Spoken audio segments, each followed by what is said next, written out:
ఇదేంటి కొంచెం ఖాళీగా ఉంది, అది కూడా ఖాళీగానే ఉంది. ఎందుకంటే మ్యాంగోస్ అన్నీ కొత్త ఆవకాయకైతే వెళ్ళిపోయాయి. అమ్మమ్మ అండ్ మమ్మీ అయితే చేస్తున్నారు ఈరోజు ఆవకాయ. హైదరాబాద్ నుంచి వెళ్ళి ఈరోజు వచ్చినాము నేను ఇంకా అమ్మమ్మ ఆవకాయ పెట్టడానికి. సో మమ్మీ ఆల్రెడీ వచ్చేసరికి మసాలాలు అన్నీ తయారు చేసి పెట్టేసింది. మామిడికాయలు అయితే ఒక్కొక్కటి చాలా బాగున్నాయి. చూడండి ఇట్లా కలుపుతూ ఉంటే భలే వస్తుంది ఇట్లా మీదికి.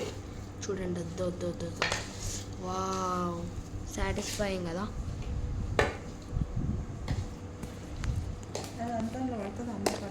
సో ఇది ఉండని ఇందులోనే దాంట్లో పడుతుందో పట్టదో అని అయితే మాట్లాడుకుంటున్నారు. ఇది పడుతుంది, అది పట్టది. మూత పెడదాం, బేసిన్ మూత పెట్టేస్తే ఇదైతే దాని లోపల అయితే ఫిట్ చేద్దామని అయితే అనుకుంటున్నారు. దాంట్లో ఆ జార్లో టేబుల్ మీద పెట్టు. మామిడికాయ సీజన్ స్టార్ట్ అయినప్పుడే మమ్మీ ఒక మామిడికాయ పచ్చడి చేసింది. బట్ అది జల్దీ ఖరాబ్ అయిపోయింది, కానీ అది కూడా టేస్ట్ బాగుండే.